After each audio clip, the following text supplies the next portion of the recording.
আসসালামু আলাইকুম রহমতুল্লাহি ওবরাকাতুহ। আজকে আমরা শিখব সানা। সানা শব্দের অর্থ প্রশংসা। আমরা আল্লাহ রাব্বুল আলামিনের নামাজের ভিতর সানার মাধ্যমে আল্লাহর প্রশংসা আদায় করব। সানা সুবহানাকাল্লাহুম্মা। এখানে সু লাগবে বার সাথে এখানে সিনটাকে আমরা শীষ দিয়ে আদায় করতে হবে, আর বাইরের উপর যেহেতু সাকিন আছে এটাকে কলকলা করতে হবে, কারণ বা কলকলা শব্দ, তাহলে হবে হা। এখানে লম্বা হা উচ্চারণে গলা শোষ শব্দ হয়, এখানে আমাদের গলা শোষ শব্দ করে আদায় করতে হবে। হা এর উপর খাড়া জবর একালিপ মাদে আসলি, এখানে আমাদের একালিপ টানতে হবে, তাইলে হবে সুবহানা কাল।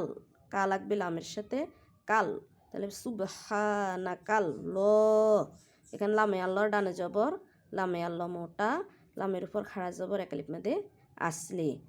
হু লাগবে মিমের সাথে মা, মিমের উপর তাসদিদ গুণনা করা ওয়াজিব, তাইলে হবে সুবহানাকাল্লাহুম্মা। ওয়া বি হা, হা লাগবে মিমের সাথে হাম, লম্বা হা উচ্চারণে গলায় শোষ শব্দ, এখানে শোষ শব্দ দিতে হবে। ওয়া বি হাম দি কা, ওয়া বি হাম দিকে।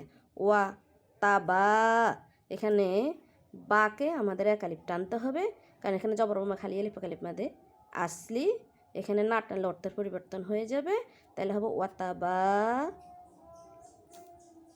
র কা লাগবে সিনের সাথে কাস, তাহলে হবে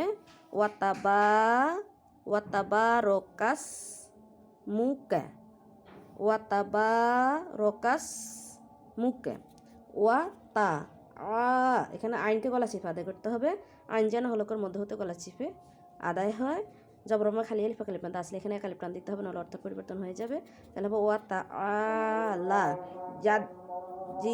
জিম যেন জিব্বার মাঝখান থেকে শক্তভাবে আদায় হয়, জিমকে জিব্বার মাঝখান থেকে আদায় করতে হবে শক্তভাবে।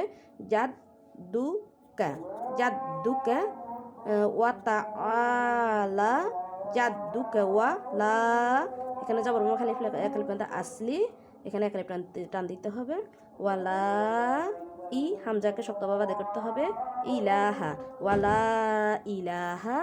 গ লাগবে এর সাথে গই, এখানে গা বলা যাবে না, গয়নকে বলতে হবে গ লাগবে এর সাথে গই, রু লাগবে কাফের সাথে রুক, গই রুক। এখানে গয় রুকা বলা যাবে না, কারণ এখানে যে দম ফেলিবার সময় কাফের উপর আমরা জবর পেয়েছি, এই জবরটা সাকিন হয়ে যাবে, আর এটাকে বলা আর্দি সাকিন, এটাকে বলা আর্দি সাকিন। তাহলে দেখেন গই রুক।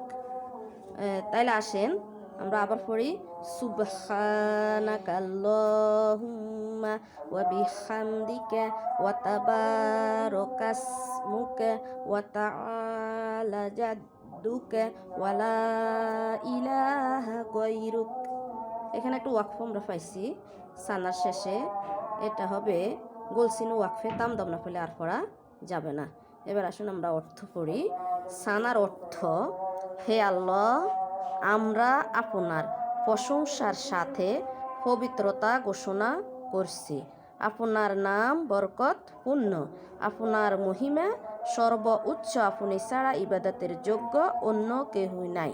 আসসালামু আলাইকুম রহমতুল্লাহ।